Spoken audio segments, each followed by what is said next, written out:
வணக்கம், நான் உங்கள் சங்கர், ஏசிசியோட ஃபவுண்டர். பார்த்திங்கன்னா நம்ம வந்து பிஸ்னஸ் மேனுடைய ஸ்டேட்டஸ் இம்ப்ரூவ் பண்ணுறது எப்படின்றத பற்றி தான் இந்த கடந்த வீடியோவில் பார்த்துட்டு வரோம். அதில் 7 வழிகள் இருக்குது அப்படின்றதில் சொன்னேன். அதில் வந்து இன்றைக்கி நம்ம பார்க்கக்கூடியது வந்து 3வது வழி. 3வது வே என்ன அப்படின்னு பார்த்திங்கன்னா, வாக் அவே டோன்ட் பெக் அப்படின்றதான் சொல்லுவாங்க. அதாவது ஒரு கஸ்டமர் உங்களை பார்த்து நோ சொல்கிறாங்கன்னா அவங்கக்கிட்ட தயவு செஞ்சு பெக் பண்ணாதீங்க. அதாவது கஸ்டமர் வந்து நோ சொல்கிறாருன்னா அவங்கள திரும்ப என்ன பண்ணாதீங்க, அவங்கள்ட்ட கெஞ்ச வேண்டாம். அவங்களுக்கு காஸ்ட் ஆஃப் இன்ஆக்ஷன் அப்படின்ற ஒரு விஷயத்தை வந்து புரிய வைங்க. காஸ்ட் ஆஃப் இன்ஆக்ஷன் அப்படின்னா அதனால் ஏற்படக்கூடிய லாஸ்.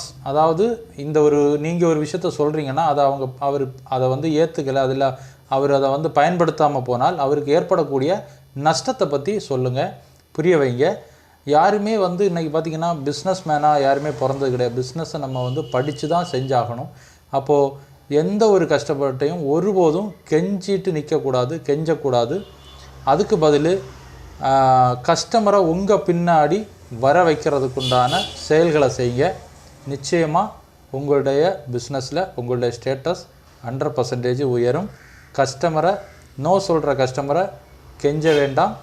அவங்கள உங்கள் பின்னாடி வர வைக்கக்கூடிய செயல்களை நீங்கள் செய்யும்போது ஆட்டோமேட்டிக்காக உங்கள் ஸ்டேட்டஸ் கூடும் அப்படின்றதான் 3வது வழி.